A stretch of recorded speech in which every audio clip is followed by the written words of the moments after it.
everybody. We are nearing the end of the year, believe it or not. Welcome to December.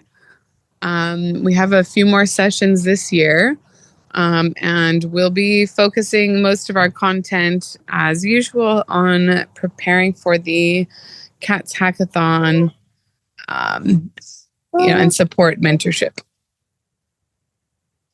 And as usual, we are joined with our lovely team from Prisma, in particular Tabs and Delphi. So we'll start. We don't have too many on the update side. Things are a bit quiet as we end the year in the ecosystem, but we'll focus most of our energy today on kind of highlighting next steps for everyone, giving a review of where the hubs stand, and sharing kind of some answers to different questions we're hearing pop up, as well as based on time, we might give some space for breakout rooms for kind of mentorship sessions to pop up. Next. So here's our map with a QR code to some different knowledge-based resources. Feel free to dive in there if you have time or are curious. Next. All right, I think I'll bring Tabs up if you'd like, Tabs, to read our statement of purpose today. It would be an honor. Thank you, Megan. So our mission to elevate underrepresented groups through the application of technology and invest into a more equitable future. And shall I try it in French? Yeah, if you want to. Oh boy, this is not going to be good. Élever les groupes surreprésentés grâce à l'application de la technologie et investir dans un avenir plus équitable. I think that's great. Qu'en pensez-vous les francophones? On devrait faire souvent comme ça. Mettre la pression sur les anglophones de lire en français. It was great. I loved it. I think you did a great job, Tabs. Thank you. I was just saying that we should do more of that. I think it can help put us all into the position of people who speak a different language and how challenging it must be for francophones entering in this space where we're speaking English all the time. All right. Well, like I said, I'll just kind of on a high level say not too much going on in the outside ecosystem. We are in the middle of Fund 15 for Catalyst, so we're entering into the review period. So that's mostly what is going on our radar. But let's now move into our Hackathon mentorship corner. And I think we have a couple of different pieces of announcements to share. But I would love to bring Tabs up first to kind of paint the picture of where we stand right now with the different hub submissions. And then some of us will interject with other updates while you're talking. So over to you, Tabs. Sure. Thank you, Megan. So I will share screen and show what's called the Potentialize app, and we've just now made it available as a subdomain on wada.org. So that will become the go-to URL. You can share this with partners and things, people who you'd like to get engaged with the program, and they will be able to come here to see all of your fantastic work. Oh, yeah, Hey, Richmond. So what I would like to share today to kind of set the framing around where hubs are at is this tab here, which says hubs. As you can see, there's a card for each hub, and some of you might have seen this app already. It was used when we were trying to give an overview of all of the people that enrolled, and they've been all mapped out here based on where they were enrolling from. But you can see these multiple tabs which show different perspectives of different key people, key roles, key stakeholders in this overall program. The hubs obviously is the center in many sense. Each card here shows a little bit of an overview of the hubs. So some information here comes from the forums, which they use to register, like their capacities to host people, how many they're aiming for to sign up, and then how many of the participants actually chose that hub as the hub that they're associated to. And that data comes from the enrollment forms, like I said. Some data, however, comes from some more recent forms that we've sent out and asked for hubs to fill, such as a form for the deployment links. And this is it's with this form that those links then get sent to our backend and connected to the Globe app here. So there are essentially 4 different links that a given hub can submit. And the idea with this, there's actually 5. See story here is another link. The idea with this is to give anyone who's interested to learn about this work a way to enter into those spaces for that hub. So they can use this button that says chat to enter into their Telegram group chat and start asking questions there. That's like a very accessible way to get in direct contact with the hub. They can click this docs button here, which takes them to their docs site, where you'll see the documentation that the hub is bringing together to communicate the work of the region and all of the teams. Evaluate, I'm going to skip for now, although there will be a video that comes online shortly that says a little bit more about this.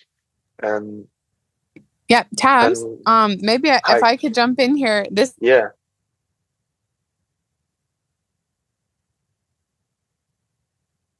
Yeah.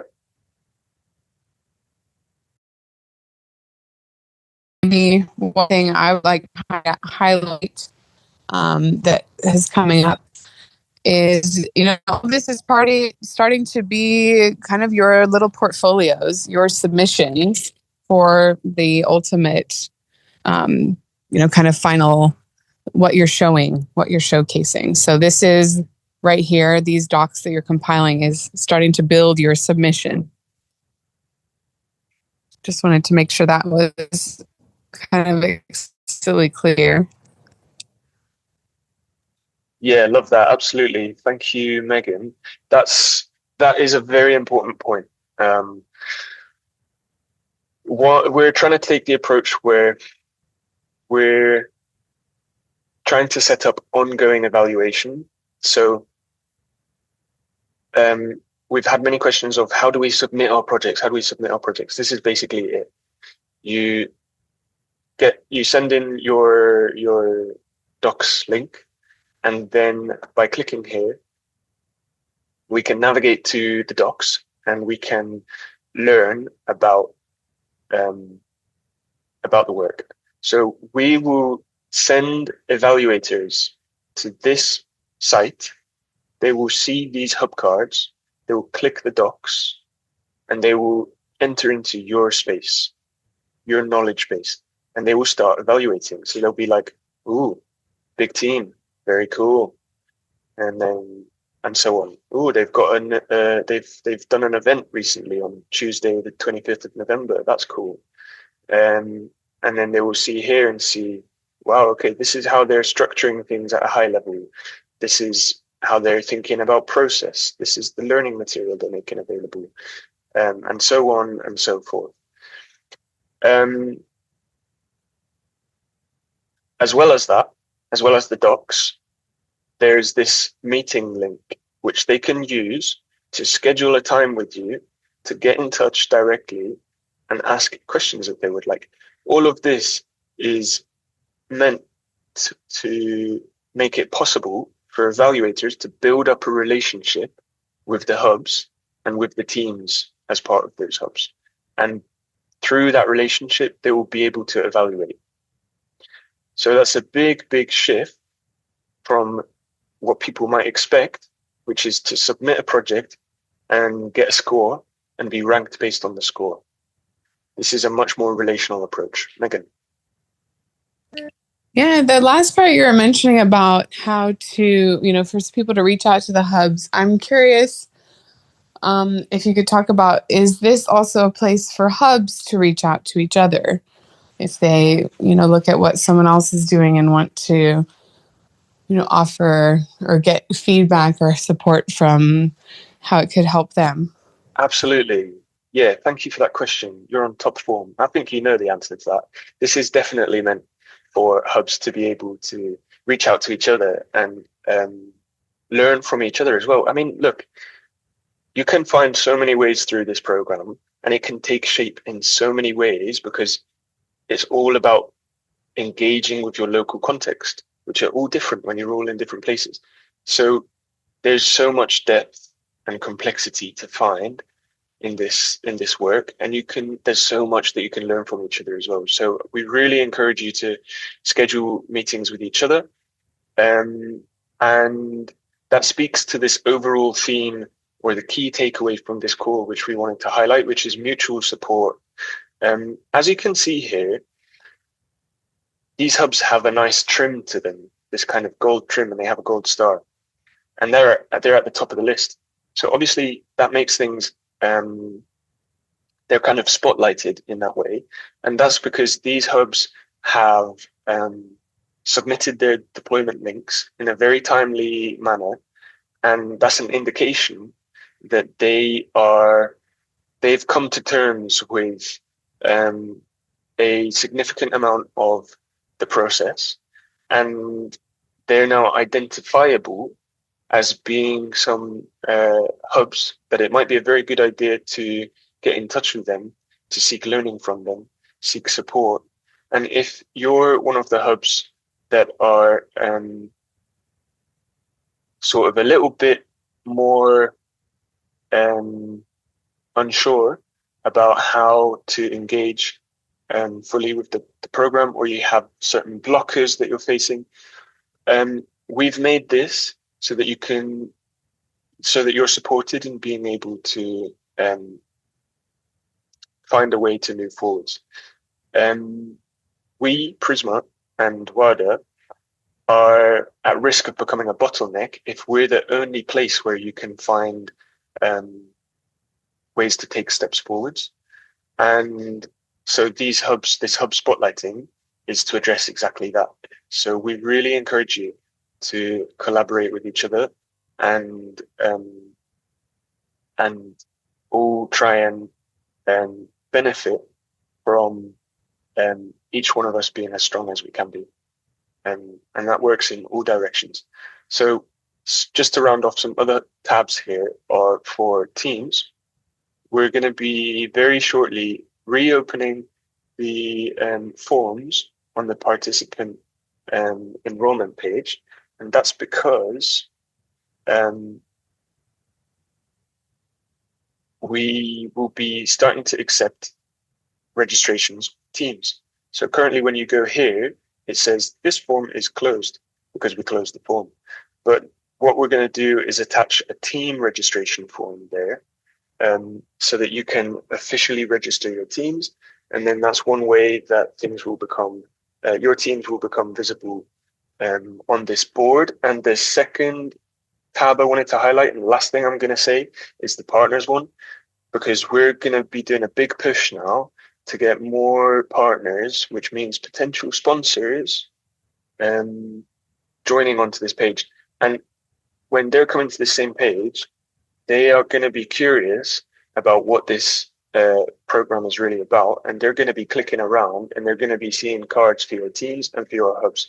So think of this as like a really strong way to be noticed. And yeah. That's all I'll say for now. Thanks. Megan, handing back over to you.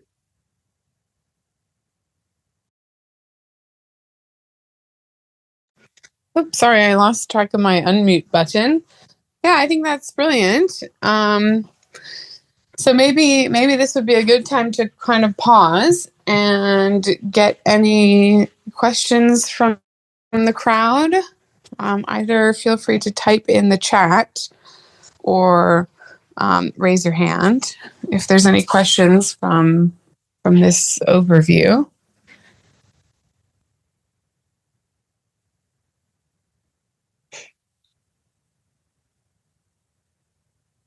And Wada and Prisma team, feel free to take kind of the devil's advocate approach and ask any questions you want to make sure we're clarifying here.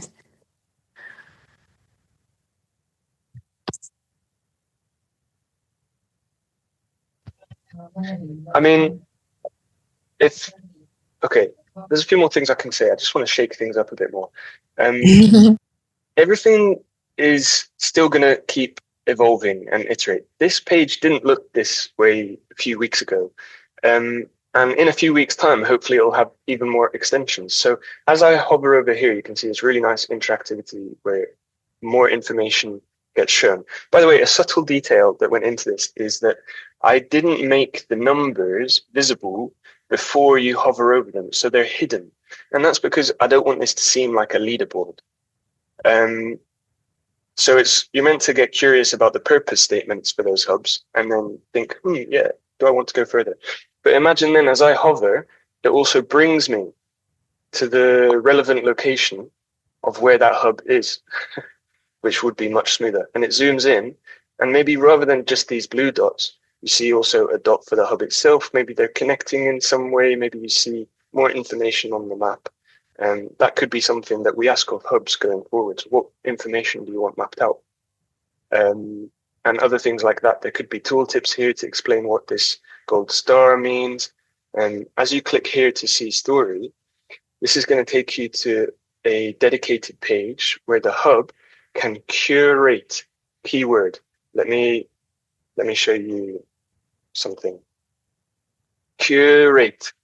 So, we've been introducing this publishing stack, which is like really complex and all of that. And the top level here, curation, is meant to say that we can cherry pick pieces of data from the levels below and formulate it as a bite-sized, very digestible, very polished story, which engages people with the work happening on the ground. If you think about the timelining, which I think is a L2 app, a custom integration, that's on the level of generating data for every individual participant.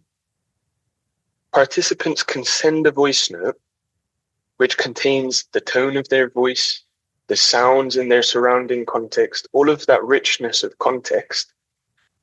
And it can be brought forwards up through the layers so that you could play it in this top level curation, which people access by clicking See Story. And that individual participant's voice is brought onto this same stage where we have the whole big picture and all of the partners joining. That's something that you could do, is open to the hubs to curate their story however they would like to, using the data that we've been, from the apps that we've been setting up. Just wanted to, spice things up a little bit more. Any questions from anyone? We're super open to hear any perspectives. Yeah, maybe even in addition to questions, if any of the hubs wanted to share, how their experience with this process is going, maybe, what was a key moment for you where maybe everything clicked and, you started to really see the value of this, or if you're not quite at the point where it's clicked yet, maybe you could raise your hand and we could encourage others to come and help fill in the gaps.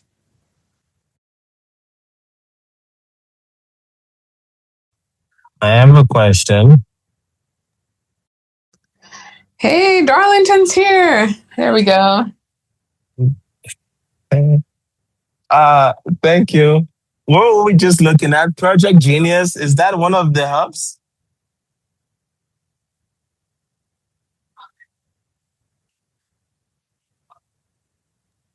Yep. Yes. So are we all supposed to have our own website and domain or? Oh, yes, we are. Uh-huh. Okay. Thanks for the question, Darlington. Any more questions?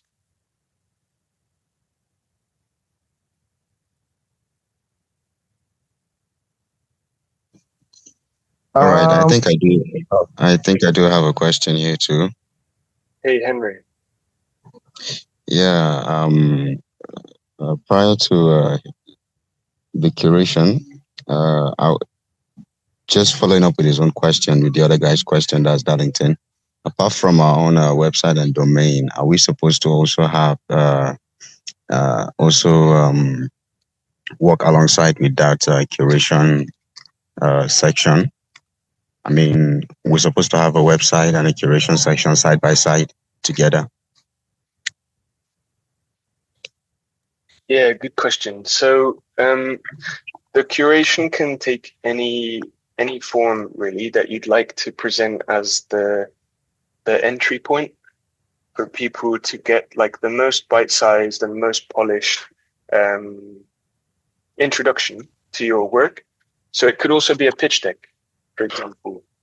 Oh, okay. I think for us, yeah, for Prisma, our pitch deck is actually publicly available at the bottom of our site here, deck, because in a way that's like a curation. It's trying to communicate the system that we're bringing together and as succinctly and as clearly as possible for people to engage with that as like the first piece of material. And it's the same thing for the hubs and their work. It could also be a video. Before that pitch deck was made, we had the closeout video for a previous Catalyst funding round, which gave an overview of our last event in Accra, which was kind of like the best curation at that point because it offered multiple perspectives, it was a storytelling, and it was a nice way to introduce people to that whole system. But is anything that you would like to, you could take it further as well. Again, trying to be an example, in Prisma, we have this section on our website here where when you click learn more, it takes you into something which a few people have said feels like a game because it has this progress bar on the side. And this is meant for people to learn about the key concepts of that go into our work, action, learning, journeys. So they can click through this and engage with the material. And you can, for example, click here and it takes you a level deeper into the docs. And that's like a literal example of what I was saying before of how you can bring the data from the levels below upwards and cherry pick the data to present them in a way that's really engaging. So here with this progress bar, you're seeing a literal example of me trying to, or us trying to guide the audience through a very curated narration or a communication of our work. It's the same thing for the hubs on the Potentialize app. You can do that however you like. That's why we're asking you to try and bring artists and creatives into this program as well, because they have a very important role when it comes to storytelling.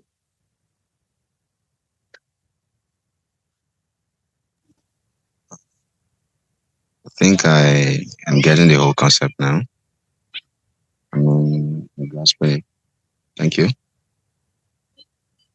You're most welcome, Henry. Thanks for the question. Anyone else?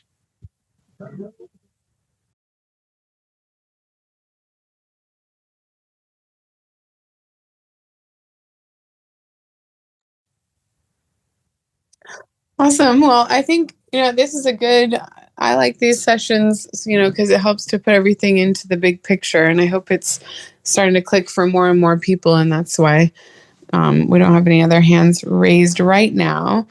But another point of support, we wanted to really, sorry. Can you hear me? Yep. I had an interruption for a second. Another point we wanted to offer support on is kind of this Cardano integration component. So up to this point, we haven't had a real chance to address that because we've been more supporting on kind of the piece that was just mentioned here. So for the rest of the session, we have Darlington here, and I hope, Darlington, you're ready for the next bit. Where he's going to walk us through a bit of the Cardano stuff. And in particular, I think at this point, it's becoming relevant to think from a hub perspective that you may want to assign kind of a person at your hub in charge of this technical piece. So maybe, splitting up the responsibilities as far as, maybe have a logistics lead that's doing part of it, and then you have this Cardano lead that might be helping onboard everyone into the Ondamio, or the relevant people into Ondamio. But that's maybe a bit of context for that. And Laurentine, I see your hand is up. Do you want to jump in here before we transition to Darlington? Yes, thank you, Megan. I wanted to know if it is possible, because I've assigned somebody to take to be in charge of anything technical, not being technical myself, and I don't think he's working, and we have also been assisted by some people in the community from Nigeria, and also with the support we got, but I don't think we are really moving. So I wanted to know if we can have a meeting with one of the mentors, maybe Tabs, because the other day when he intervened, it went very fast. We were able to get support quickly, so that he can cross-check if we are on track, if what we want to do is exactly what we are supposed to do, or if there's anybody from the hub from Zaria here who can assist us, so we can also be able to move. Hey, Laurentine. Yeah, thank you so much for asking that, and especially that option at the end to invite someone from Zaria Hub in as well. Is anyone from Zaria Hub in the room? Yeah, sure, Henry. Okay, and did you hear the question from Laurentine? Yeah, actually I had, but I'm still trying to understand what aspect she really needs help from. Is it technically like the building process, or documentation, storytelling, or what aspect particularly? Yes, documentation, storytelling. We want to be able to start publishing. Oh, I understand. It's more of the ground truth of discovering potentials, of course, and staging your write-up.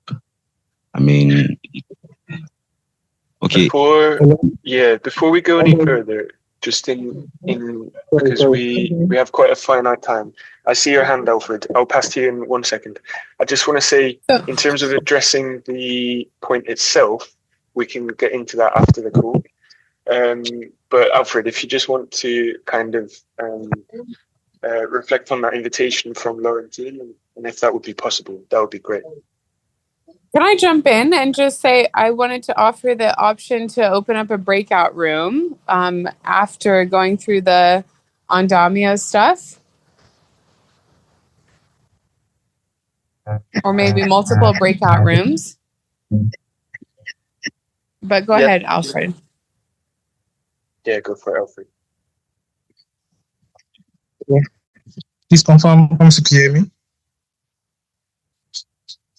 Yes, we can hear you. Can you hear me? Yes. Yeah. Yes, we can hear you, sir. So, sorry. And yes, Annie is one of our participants. He's a team member in Project Genius. Yeah. So, but Laurentia, you can reach out to me. I can help you out on the tooling and everything you need to know on the support you need. I can help you out on that. So reach out to me on Telegram. Thank you very much. Please, is this Alfred? Yeah, Alfred. Okay. Thank you, Alfred. Yeah. You're welcome. Thank you, Alfred. Thank you, Laurentine, for asking as well. And that's a great example of exactly what we would like to see. So I don't know where that leaves us in the agenda, Megan, but I'm handing over to you.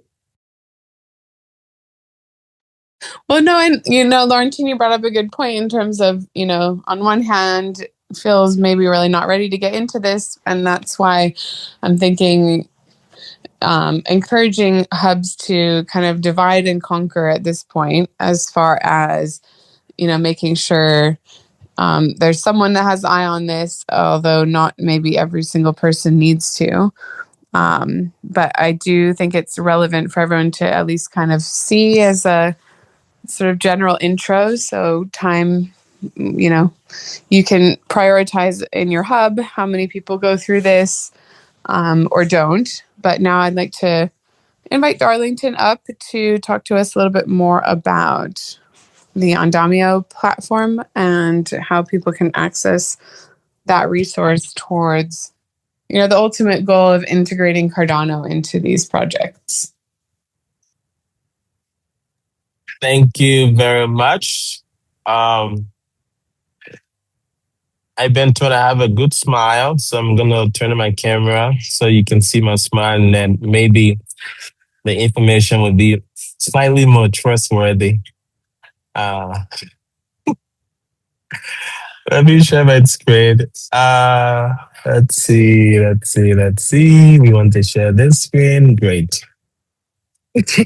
So, if you've not heard about Endamio, I'll encourage you to just check out endamio.io, especially for the technical person who's going to be explaining this to people. And they have some videos and blog and docs you can just to learn about Endamio. The short version of it is a two-part system. And we are going to start using this here in Nairobi. One part is a platform for managing gig work and bounties. People can list bounties on here that others can pick up in exchange for Cardano tokens, ADA or another Cardano native token. And then the other part of that is a LMS system where anyone can go on and create a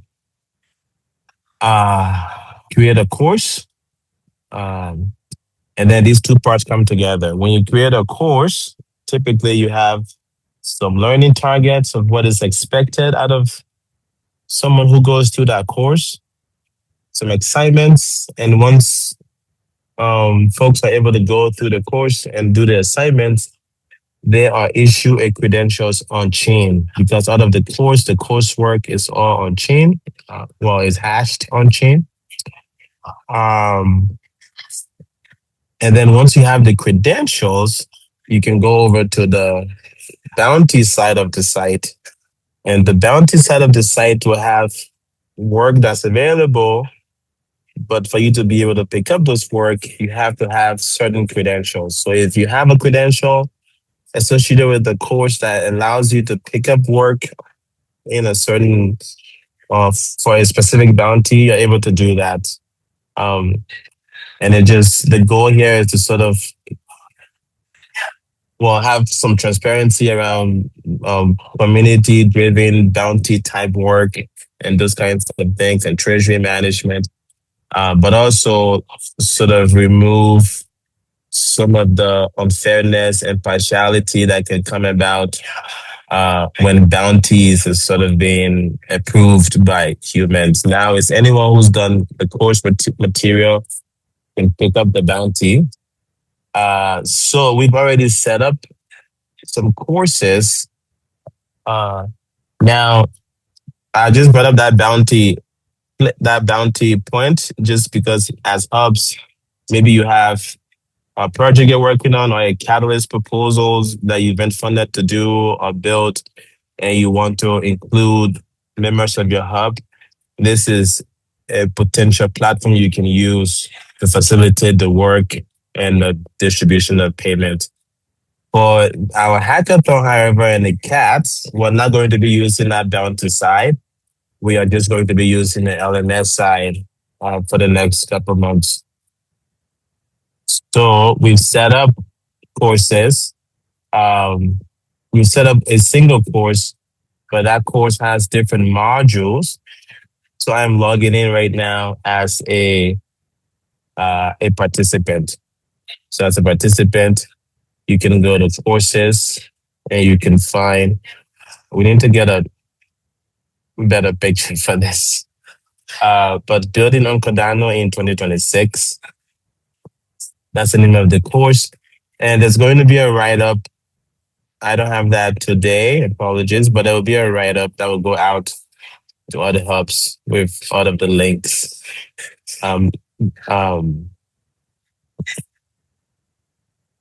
Right. As a student, once you get in here, you can be able to enroll into this course, and it just takes you through a wallet sign-in. You do need two things as a student to participate. You would need at least 7 ADA in your wallet, in your Cardano wallet. That because in Cardano, when you interact with smart contracts, you need to have something called a collateral, which is 5 ADA. And then transaction fee and those things. But once you enroll into the course, I just want to share a bit on the structure we have in here so far. So you can see there are courses, modules ranging from 101 all the way to 408. It is not expected that you go through all of these. These courses are here to sort of supplement your knowledge to help you get your project completed. It doesn't teach you programming, it teaches you all of the Cardano bits. So this hackathon, as Tab was saying earlier, hubs are encouraged to invite creatives and non-devs to this process. And so to facilitate that, this 100 course is extremely basic. And it teaches this dark mode thing is not working. How can I switch to light mode? Okay, there we go. It is targeted towards community leaders. Maybe you work at an NGO or some kind of people organizers.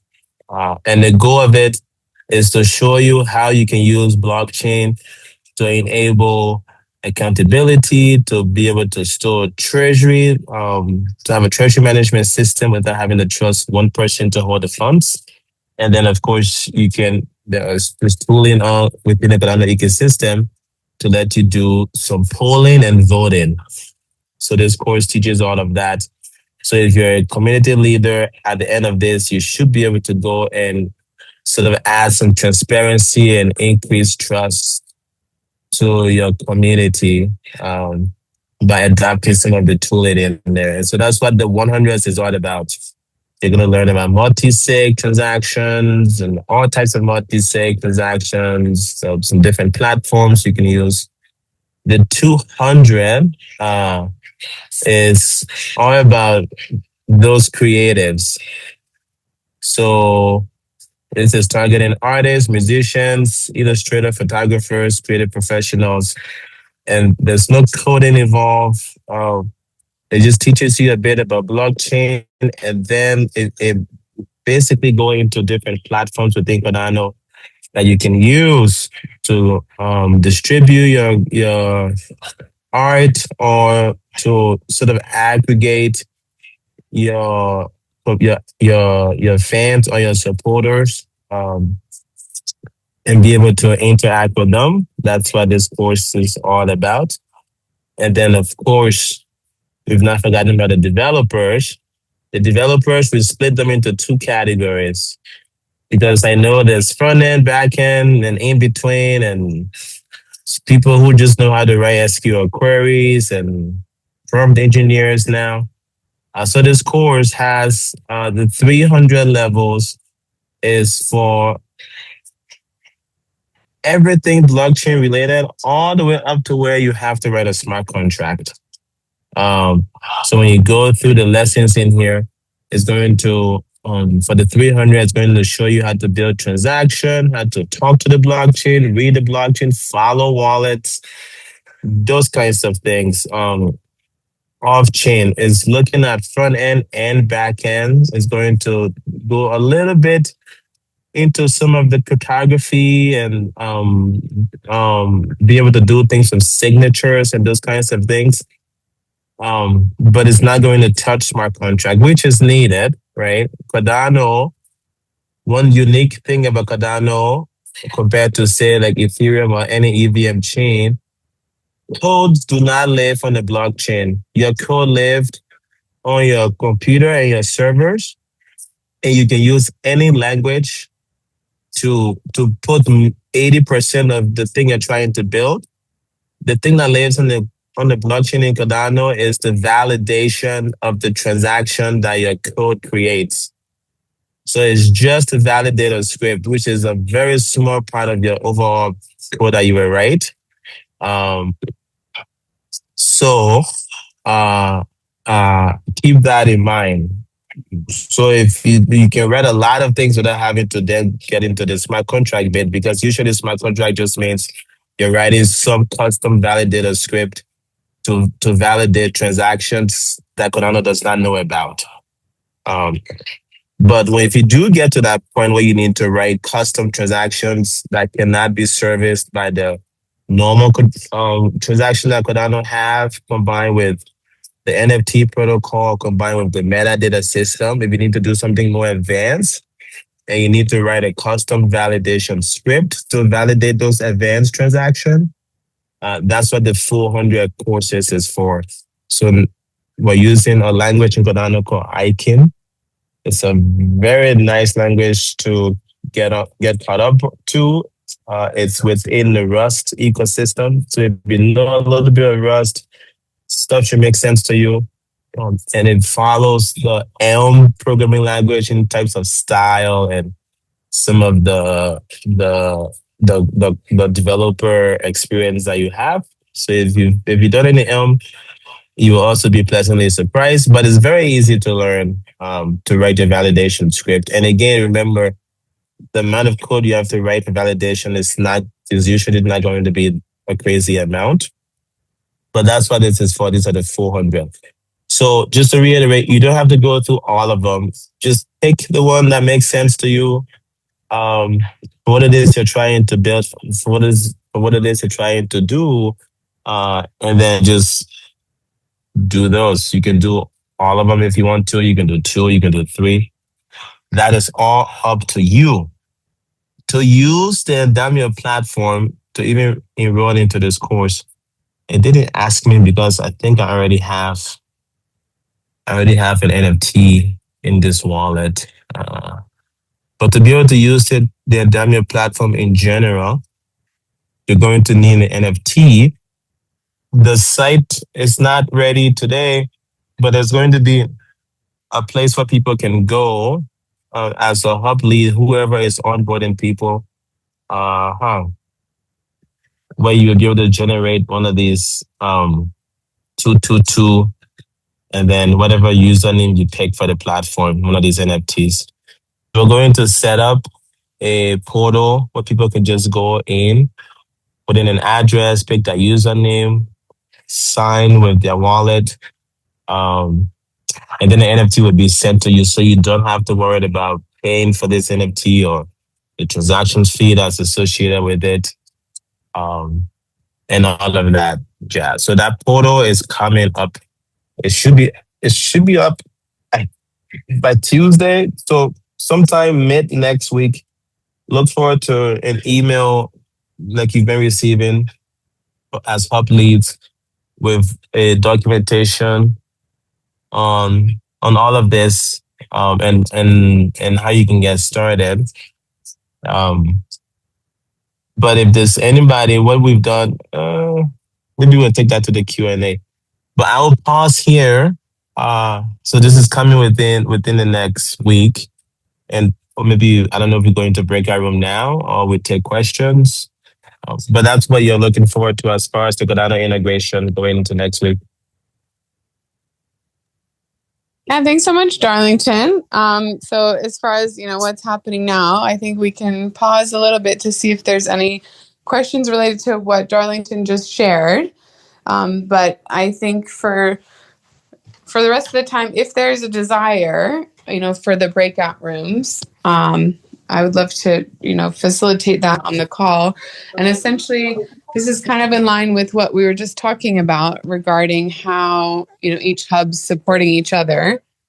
But here, let me pause first. And if there are questions for Darlington on the Cardano stuff, raise your hand. We have 3 hands. Hey, Tabs. Hey, yeah, thanks, Darlington. I just wanted to give a little bit of, or relate it to the context. So one of the projects from our last event in Ghana. So the reason why I'm saying this is because it might feel like this is a lot of information now, a lot of extra work that you're realizing is needed to implement and actually start working on those Cardano integrations. That's normal. That's okay. We have been doing a lot of work so far to get to this point where what you're starting to build up is a lot of motivation to work on projects that really mean a lot to you because they're coming from your local context. And that does make a difference. What I've shared in the chat is some links where you can learn about this project called Carpool, which is now being renamed to Urban Link. And that's being represented by a guy called Echo Harding. And he's still working on his project now. Not only is he still working on it, but he's just recently secured a partnership with a local electric bus company because he's working on transport systems. So it's a really interesting story. And we didn't get, in that program, we didn't get started coding until the last week. So if you're feeling like, oh my word, I'm so behind, or I wasn't even prepared to start on all of this, and now I've got to learn all of these more things, then what I want to offer you is to be encouraged by how much meaning has been built up for what you can now work on, and that will really help you to and your teams to pull forwards. Thanks. Nice. Thanks, Tabs. And then just a reminder, you don't have to go through every single module in there. What's up, Dominion?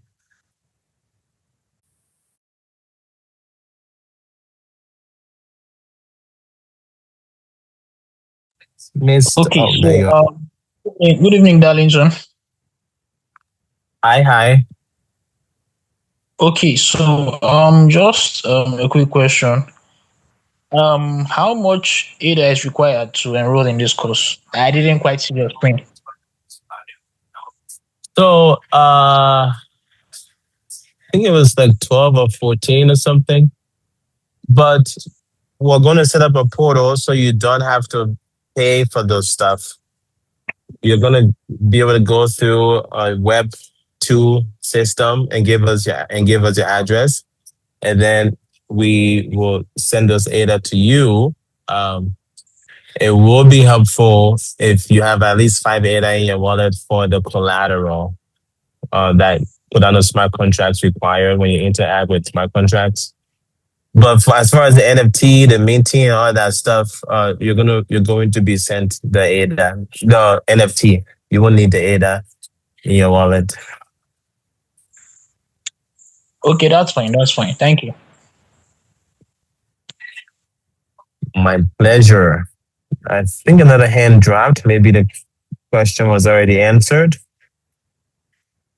Yeah, the same question I want to ask. So since you answered it, I feel like there's no need. Sounds great. I will when we release that portal where you can start onboarding your hubs. Because the tab said you don't have to start programming right away, and especially since we're still going through some of the regenerative stuff. I will encourage that maybe you onboard just a few people, maybe the more technical one, first, just to see if there's any issues, so those can be fixed before you onboard the rest of your hub. Like if you can phase it out into 2 phases, maybe that would be a good way to go about it.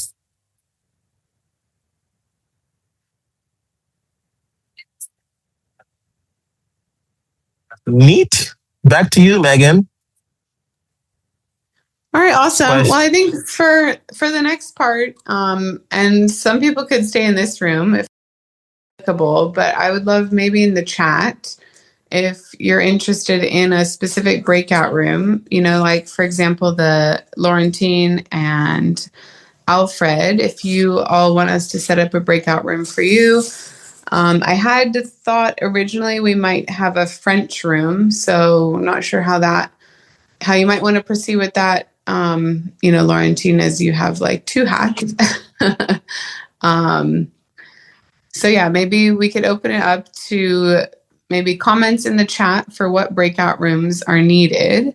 And then we'll go ahead and set those up while other questions can be flowing in. And we can open up to all types of questions. Obviously, Darlington just presented, but if there's anything, you missed from the content today you want to go over again, we can take general questions at this time.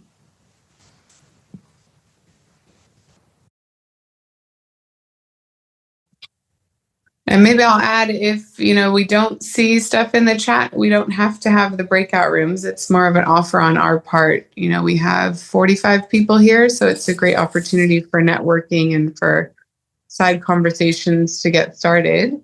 But if this is not a good time, no worries. Another option I'll just put on the table is we can have the same sort of format for next week, where we can have impromptu breakout rooms or planned breakout rooms.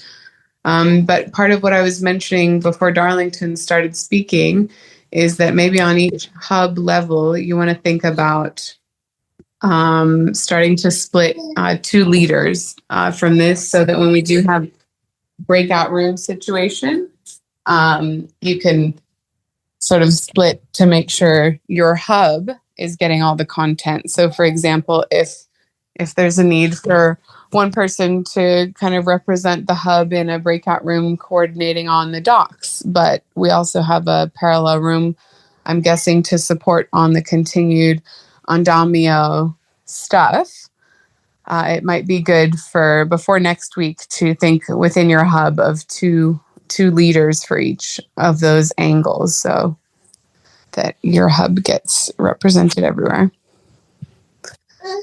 And then awesome. So Memos, I see a request for the Francophone room.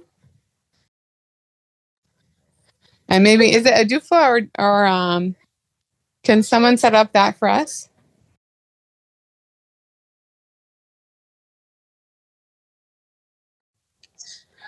Or maybe, sorry, Mermos, I saw your follow-up questions. So if that's the case, should we plan that for next week and we'll open it earlier on?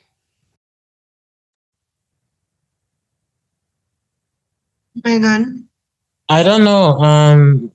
Maybe our participants all left. I saw a lot of them in the room before, but I'm just seeing maybe 1 or 2 people right now. I don't know.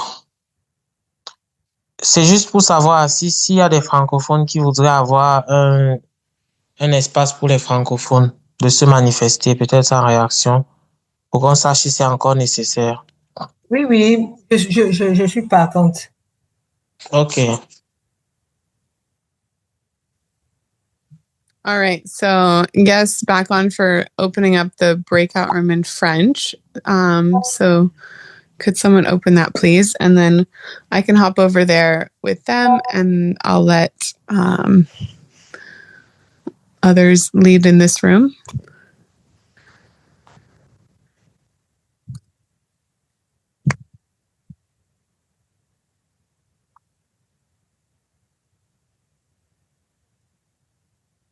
Oui, allô? Oui.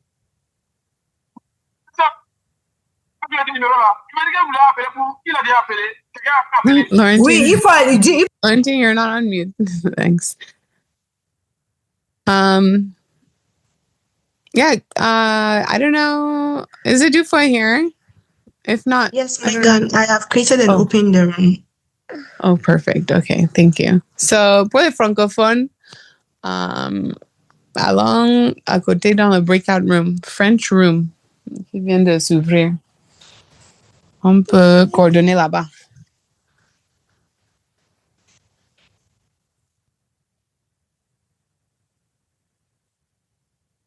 And then as far as the main room goes, I think we can stay open for about 10 more minutes, if that sounds appropriate, for any sort of Q&A. And Delphi, are you here? Yes, I am here. Perfect. Are you able to kind of, so should I say moderate this room while I hop over? Yes, I am. So the main idea of this space is that anyone from a hub comes up with any questions, and maybe there is mutual learning, so we can help them sort of move a little bit towards whatever challenges are coming up. And one hub that is a little bit more further into the process than another hub. So does anyone have a challenge that wants to bring, or any questions that are over there sort of emerging, let's say?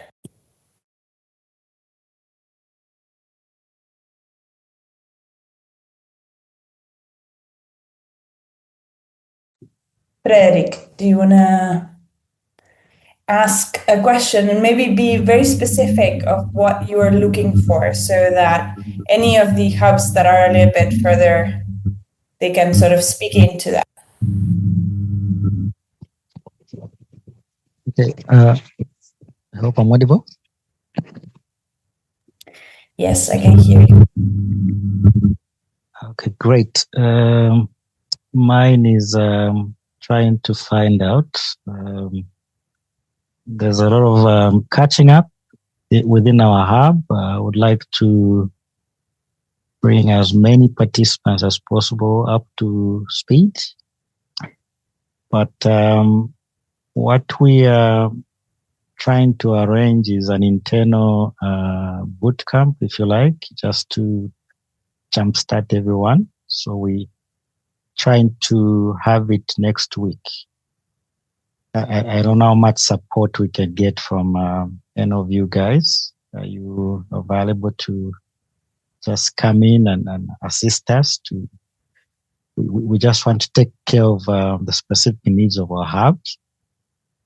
So any reaction to that? So Frederick, sorry, in order, I want to fully understand. So you're having this boot camp that is sort of really important. What is it? What specific needs do you need from us to sort of help you facilitate that in the best way possible? Yeah, so on the technical aspects, because remember, maybe some of us, we are more conversant with what is coming up, but there are quite a number of our participants that are still quite behind. So are you able to come in and sort of just address the specific needs of our hub? Okay, the challenges that our participants are facing. We're trying to consolidate the teams, and then we validate the concepts and ideas that we're developing, because our hackathon is the following Monday, which is December 15. So Okay. I'd like to patch up. Yeah, I'd like to do some patching up. Yeah. This coming week. Let me ask you one thing. Have you done the onboarding with the docs? Have you applied the timelining and the sort of channels of the timelining for the second step of the emergent process? So we've done the setup. Now we are going into the implementation phase. And that's the reason why we're trying to do this internal boot camp, so that we can carry.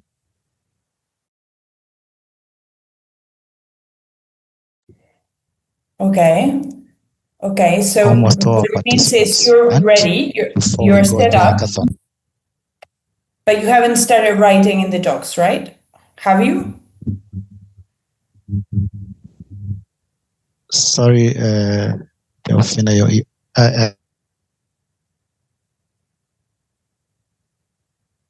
can you hear me?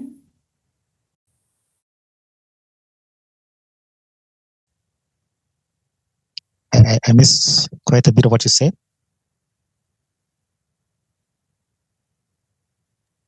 So the question that I have is, have you started writing in the docs as a hub? I mean, Can no longer hear. I think I missed your question. can you hear me? Am I still audible? Can you hear me now? We can Sorry hear about you, that. yeah. I think I missed Please. your question. My question is, have you started writing in the docs as a hub? So we are writing in our Telegram platform. So like I mentioned, we are working at the stage where we are doing the integration now. We've done the bot in there and everything. So we are still getting support from Karos to see how it all comes up. So that's the stage we're at right now. Excellent. We Thank set up you. all the accounts. All the accounts are set up. Okay, thank you for adding. Yeah. Does any hub lead wants to sort of take Frederick a little bit further into what's the next step, the learning step, about the docs, about timelining, about what you have been doing so far?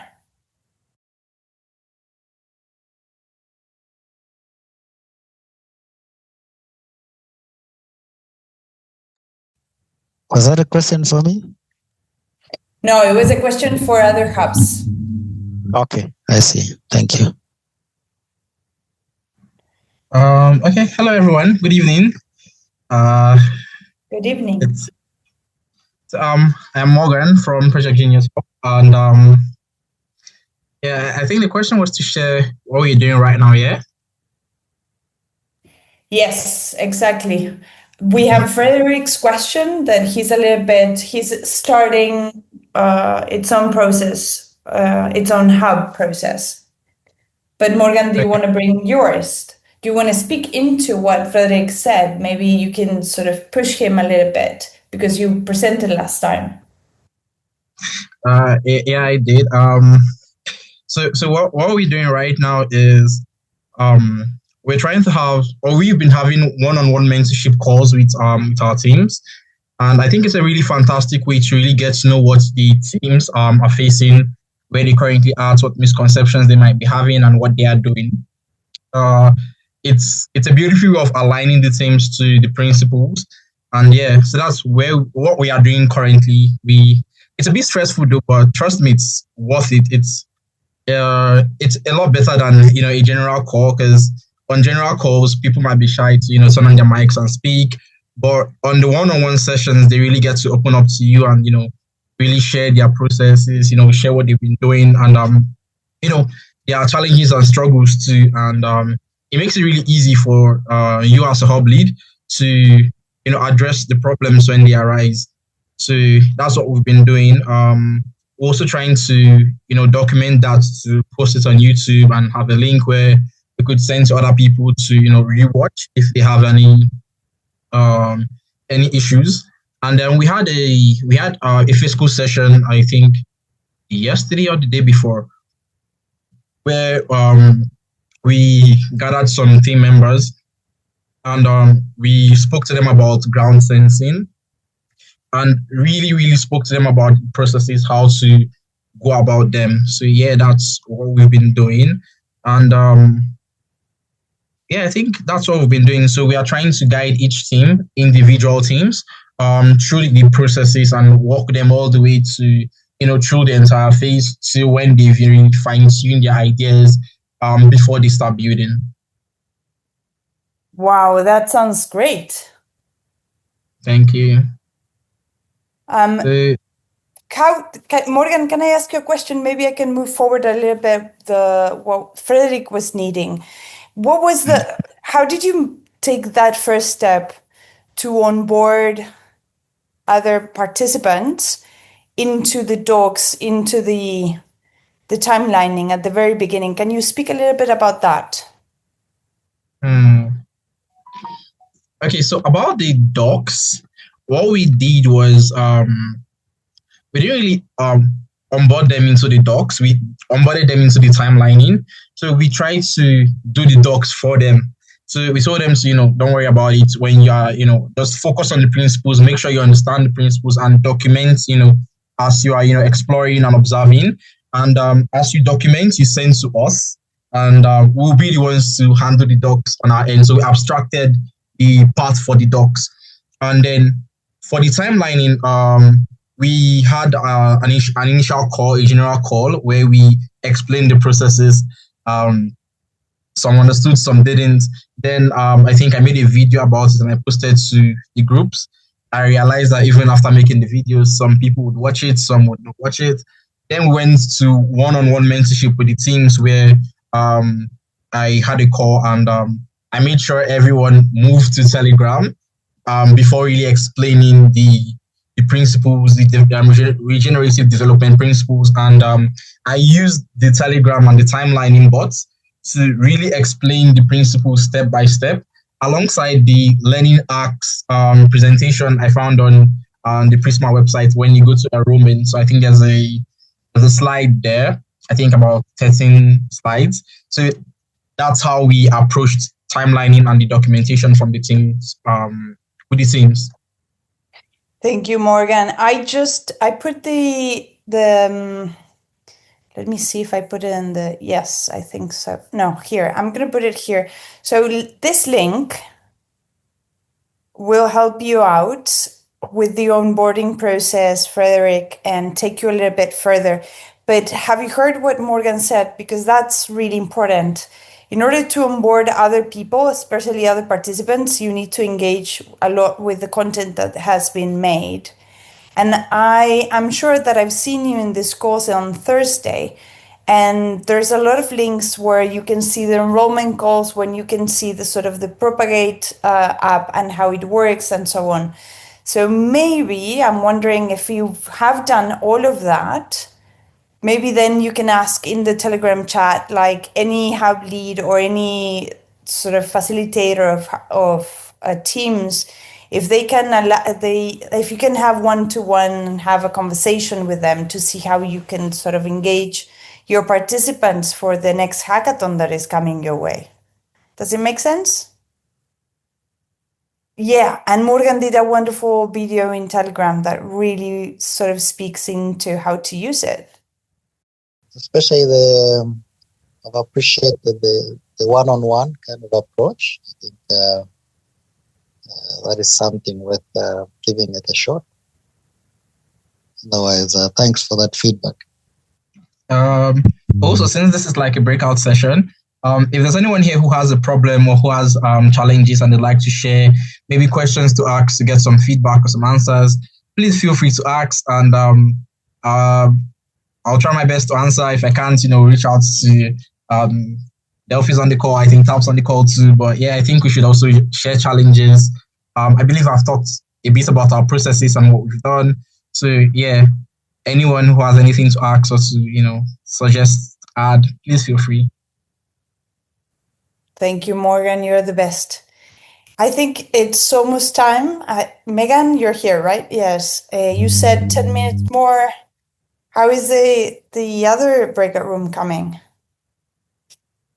Okay. So is there any other question, any other hub that has any question that is still sort of a little bit confused about what next steps they should take? Yes, please. This is Patrick with Tubman University Hub. I actually wanted to know the current step we are currently in the hackathon process. We have been back due to some issues we have been facing as a hub, because we were told by TAS, I think, that we need to onboard some members, and also we also were told that we did not reach the hub membership. So I just want to get a quick synopsis of where we are currently, and if it is possible for you to have teams within your hub. Patrick, can you sort of speak a little bit louder the question that you have, sort of the last bit, because I missed the last bit. It's about having teams in a hub, but I didn't get the gist of the question. I'm sorry. Okay, so like if you have a hub, is it possible for you to have more than one team within a hub? Like you have a team that will be focusing on this particular problem, and then you have another team focusing on another problem. You have another team focused on another problem. Yeah. That's exactly what it should look like. If you're a hub lead and you have a hub, you should have many teams with different problems working in different things. And you can even have two teams that are sort of working on very similar challenges or even similar topics, but the outcome and the solution of those are quite different. So that can happen as well. Okay, thank you. And the first one, you didn't actually mention about it. The current stage we are in the hackathon process. Sorry, I didn't get the last bit of the question. My computer, I don't know if it's coming very soft. I was just asking, is where we are currently in the hackathon process. Is there a specific thing that we're supposed to be doing now? Like, what should we be doing now? Because, like I said, previously my hub is behind time. So the end of the hackathon, it's for the December 15. And I know there's going to be a little bit of a stretch, and Tabs, correct me if I'm wrong, until the first days of January. But the perfect timing would be that now you are at the second stage of the hackathon, which is sort of developing within teams the problem statement, getting into that after sort of collecting and sharing the whole information and creating sort of a learning process that allows you to know exactly what problem statement that you're going to approach, so that you can start getting into Cardano integration. So that would be the perfect timing. This would be perfect. It doesn't matter if you're a little bit behind, because you still have 2 weeks. And it doesn't matter if you are a little bit further, because then perfect, you can still work on your thing and improve it. But that's a little bit of the timelining.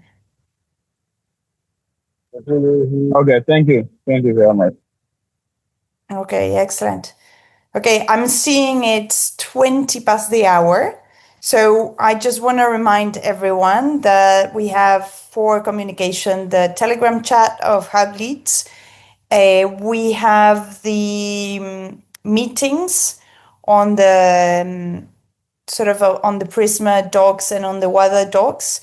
And we have as well the next Thursday session for you to come in.